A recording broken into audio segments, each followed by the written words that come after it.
So hello guys, welcome back to my YouTube channel once again. How you guys are doing? I hope you are doing great. So आज चाहिँ मसँग Benelli 302s छ which has an original Yoshimura exhaust.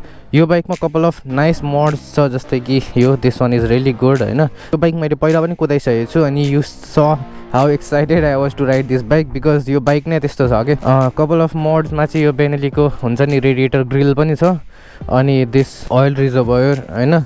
So यो Brembo को हुन्छ नि brake लिभर्स plus यसमा पछाडीको indicator पनि चेन्जेस छ र सान्तिनो मोड हेयर एन्ड देयर हैन, नट टु मच. सो अहिले चाहिँ म यो बाइक लिएर चाहिँ एउटा स्टेडियम बन्ने ठाउँमा आएको छु. सो यो यहाँनिर चाहिँ पहिला स्टेडियम बन्ने कुरा भइरहेको थियो which is in halt right now.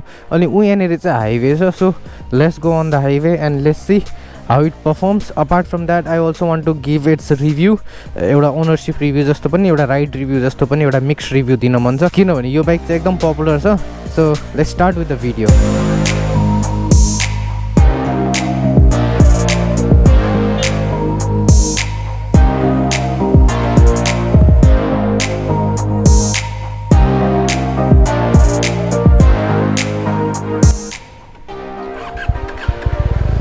So guys, let's start it up.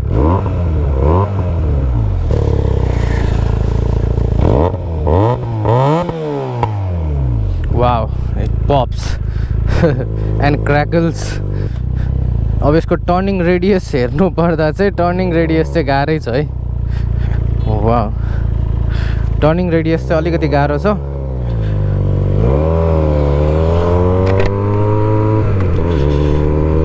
So हुन्छ नि आज चाहिँ यसको हाइवे राइड जस्तो पनि हो. सो हुन्छ नि मैले धेरै भइरहेको थियो हाइवे राइडमा बेनेली नकुदाएको. यो योशिमुराको एक्जस्ट लागेको छ है यसमा.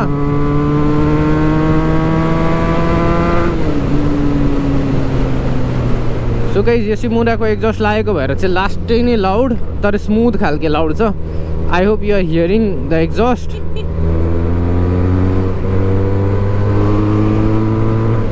किन नेपालमा पपुलर भयो भन्दा चाहिँ हुन्छ नि अब 300 सेगमेन्टमा यो बाइकले जस्तो साउन्ड कसैले क्रिएट गर्दैन क्या. यस्तो स्मुथ साउन्ड छ है अनि बाइक अति मजा आउँछ क्या कुदाउन.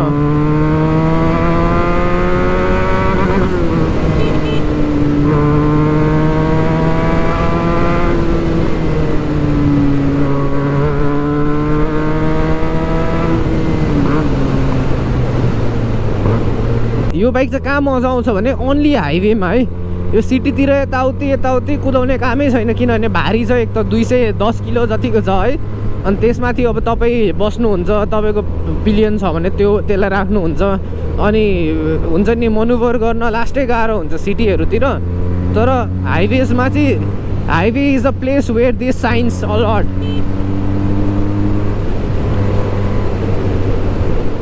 यो बाइकलाई इजिली 100-120 को स्पिडमा क्रुज गर्न मिल्छ है.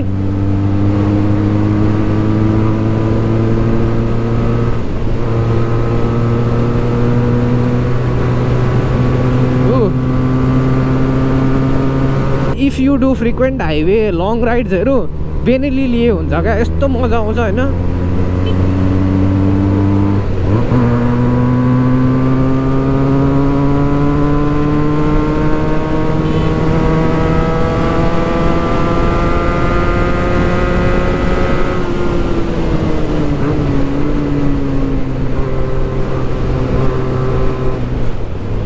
कस्तो मजाले तान्छ क्या. अनि गाइज है यो 300cc मा चाहिँ दिस इज 38 हर्स पावर अनि 26 newton metre of torque.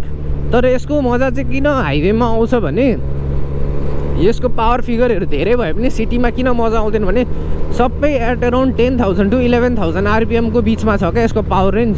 So लो RPMमा कुदाउँदा चाहिँ त्यो पावर किक इन गर्दैन. त्यस कारणले गर्दा चाहिँ यसलाई हाइवेमा चाहिँ सही मजा आउँछ. सो गाइज, मैले यसको राम्रो कुरा त गरिहालेँ है. जहिले अब हुन्छ नि अगाडि 2-2वटा डिस्क ब्रेक छ है. ब्रेकिङ एकदम राम्रो छ, ह्यान्डलिङ पनि एकदम राम्रो छ. आवाज त भन्नै पर्दैन.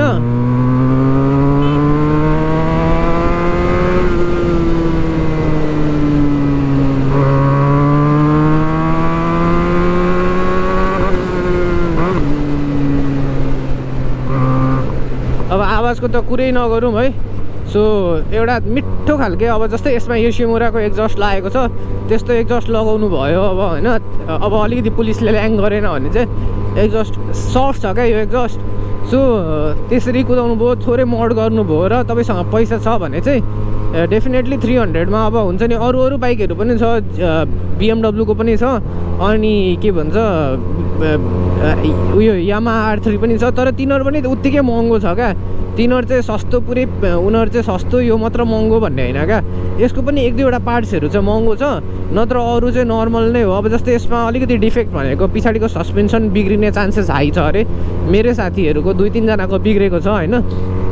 सो सस्पेन्सनको एउटा मात्र प्रब्लम हो, त्यो पनि अब तपाईँले यो बाइकलाई जर्किङमा लिएर जानुभयो अनि पुरै अफ रोडतिर हुन्छ नि, बेनेली छ जहीँ कुद्छ भन्दै अफ रोड लानु भयो भने त अब बिग्रिन्छ। 2-3 जना चढेको छ, 2 जना हेभी लोड चढेको छ अनि जर्किङहरू कन्ट्रोल नगरी कुदाउनु भयो हम्सतिर भने चाहिँ त्यो बिग्रिन्छ अलिकति हुन्छ नि सस्पेन्सनहरू। तर अपार्ट फ्रम द्याट हुन्छ नि बेनेलीको हुन्छ नि, बेनेली अब धेरै पुरानो कम्पनी भएर चाहिँ हुन्छ नि त्यस्तो धेरै बाइकमै चाहिँ प्रब्लम छैन, बाइकमै चाहिँ हुन्छ नि प्रब्लम चाहिँ छैन क्या यो बाइकमा। अब सानोतिनो स्पेयर पार्टहरू महँगो। यो बाइकको मेन हुन्छ नि नेपालमा सेलिङ पोइन्ट भनेको मेन एक्जस्ट भइहाल्यो अनि राइडिङ क्वालिटी भइहाल्यो, सिटिङ पोजिसन पनि राम्रो छ। अब यसको डाउन साइड भनेको चाहिँ मान्छेलाई किन यो मन पर्दैन भने एक्सपेन्सिभ टु मेन्टेन हुन्छ नि। तपाईँ झापामा बस्नुहुन्छ, तपाईँ हुन्छ नि तराईतिर र हुन्छ नि हाइवे भएको ठाउँहरूमा चाहिँ अलिकति बढी हुन्छ नि। जस्तै काठमाडौँ त पुरै सिटी भइहाल्यो, सिटीभित्र मजा आउँदैन, तर हाइवेमा चाहिँ ओहो हो यो हो नि त मजा हाइवेको।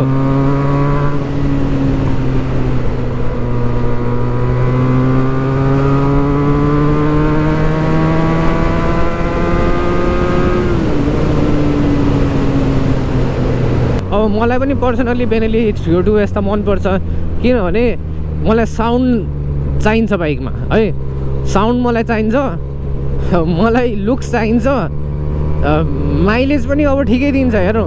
अब मलाई टुप्पोमै मात्र छ नि त यसको स्पिड, सो टुप्पोमै पुऱ्याउनको लागि चाहिँ गियर डाउन गरेर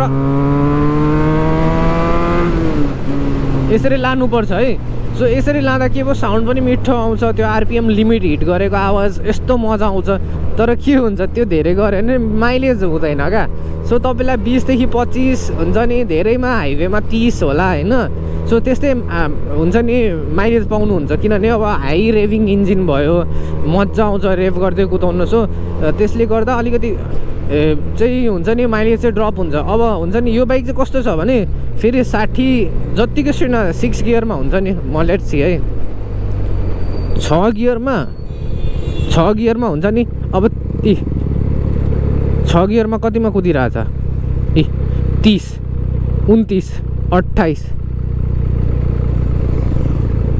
27 25 हो 25 को स्पिडसम्म गाइज होइन, 25 को स्पिडसम्म यो चाहिँ 6 गियरमा कुद्छ क्या 25 को स्पिडमा। Can you imagine that?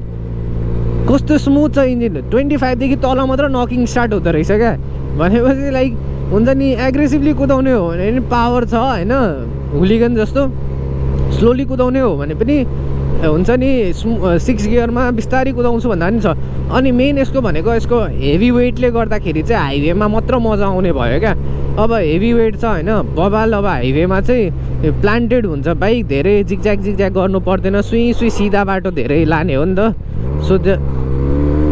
So सिधा बाटो धेरै लाने हो, त्यसले गर्दा चाहिँ हुन्छ नि हाइवेमा चाहिँ मजा आउँछ। सो तरेको बाटोहरूमा अनि त्यसरी हल्का हल्का पाहाडको हुन्छ नि कर्भी रोड्सहरूमा पनि मजा आउँछ। तर जाममा त्यो खुट्टा तल राख्दै हुन्छ नि टेम्पो स्याम्पो होइन, अनि त्यसरी यो बाइक साइक यताउति त्यो काठमाडौँको त्यो गन्जोलमा चाहिँ मजा आउँदैन guys. To enjoy this you should be living outside the city अनि in a place where there is highway, नत्र चाहिँ हुन्छ नि तपाईँलाई बेकार किने जस्तो हुन्छ क्या। अब खर्च दिए अनुसारको हाइवेमा मजा दियो भने पो खर्च पनि गरौँ लाग्छ त होइन।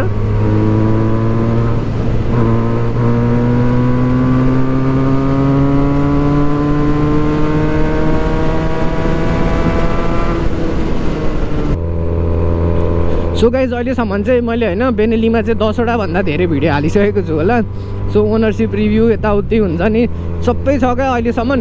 सो मलाई चाहिँ यो बाइकमा केही पनि प्रब्लम लाग्दैन है अहिले, किनभने अहिले यिनीहरूको एकदमै धेरै ठाउँमा सर्भिसिङहरू हुन्छ नि, सर्भिस सेन्टरहरूदेखि लिएर सोरुमहरू खुलिसकेको छ। यहाँ पूर्वमा हो भने बिर्ता मोडमा, दमकमा छ, धरान इटरीमा छ, विराटनगरमा छ, I don't know about Dharan होइन। सो धेरैवटा ठाउँमा चाहिँ अहिले अलरेडी खोलिसकेको छ। सो तपाईँहरूले त्यस्तो धेरै प्रब्लम नलिँदा पनि हुन्छ है, कि पार्ट्सहरू पाइँदैन भनेर रिसेन्ट डेजहरूमा चाहिँ एकदम इम्प्रुभ भएको छ। सो गाइज चाहिँ एकदमै धेरै सेल्स चाहिँ इन्क्रिज भएको बेनेलीको भनेको 2018, 19, 20, 21। सो यसमा चाहिँ यस्तो धेरै इन्क्रिज भयो अरे कि लाइक हुन्छ नि ट्रिपल चौवल नै भयो अरे क्या यिनीहरूको सेल्स, मैले रिसर्च गरेँ अनुसार चाहिँ। सो हुन्छ नि अब तपाईँहरूलाई त्यो त्यत्रो सेल्स भइसकेपछि नाउ यु नो किन त्यत्रो सेल्स भइरहेछ भनेर। सो गाइज चाहिँ म चाहिँ दमक आइसकेको छु। अघि चाहिँ यत्तिकै एउटा नर्मल हाइवे राइड जसरी मात्र गएको थिएँ। इट्स स्याटरडे अनि यो भिडियो चाहिँ स्याटरडे नै अपलोड हुन्छ है। तपाईँहरू लाइक यो आज शनिबारकै लाइक बिहान हो 10, 11, 12 बजिरहेछ। सो एराउन्ड 3-4 बजीतिर चाहिँ म यो अपलोड गरिदिइसक्छु। अनि thank you guys for watching. Damak आइसकेको छ है, म चाहिँ दमकै हो। Hit a like button and comment down below. So thank you guys for watching. Will meet each other in the next video.